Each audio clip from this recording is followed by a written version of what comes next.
Being an artist and making artwork gives my life a lot of meaning. It's like an addiction. I need to do it for me to feel like my life is making sense. I started off my career painting when I left college. I really liked the actual physical process of putting paint onto a surface and seeing how it transforms the way I look at a particular area where I'm painting onto.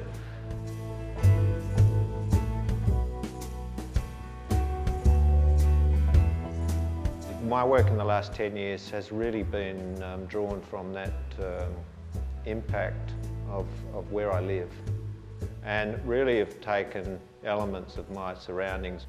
I knew the house was an extraordinary house in terms of the patterning that exists on the floors, and I have an interest in pattern, but it just got amplified, I suppose, by living here for 5 or 6 years, and then it gradually seeps into your subconscious and becomes part of your, just becomes part of the way you work.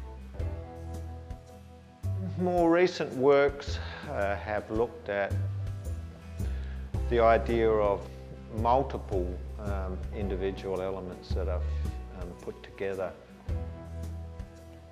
to produce, in a way, something similar to an orchestra, and that there are different notes which are different colours, and how those different colours can join together and create something akin to a symphonic sort of sound. So, for example, the work that's behind me is a number of separate elements which are painted quite spontaneously and without really knowing what the other work looks like prior to doing the next one. So it's like a book. You actually turn over the page and you don't know what's in the previous page after a certain period of time, and you start again.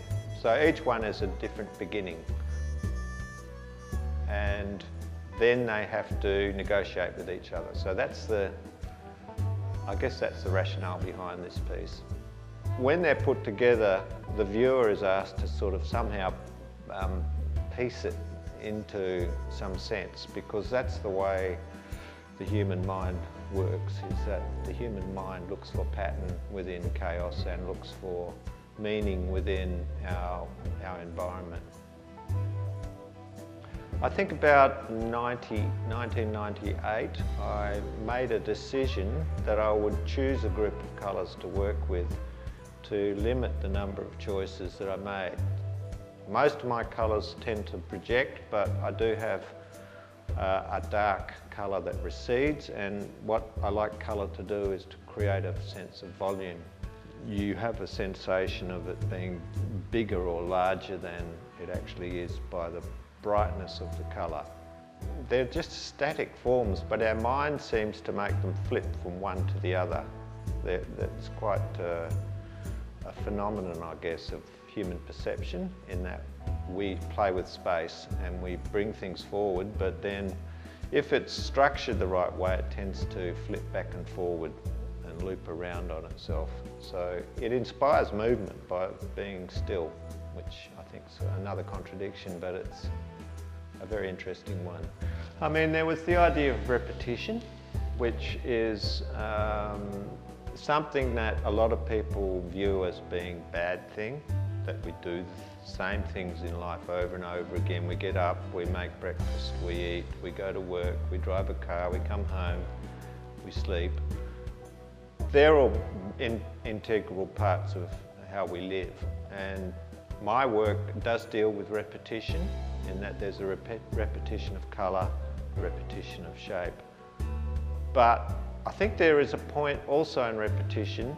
If you repeat the same thing 5 times or 10 times, it can be seen as boring. But if you repeat it 30 or 50 times and you stay with it, it suddenly becomes more fascinating.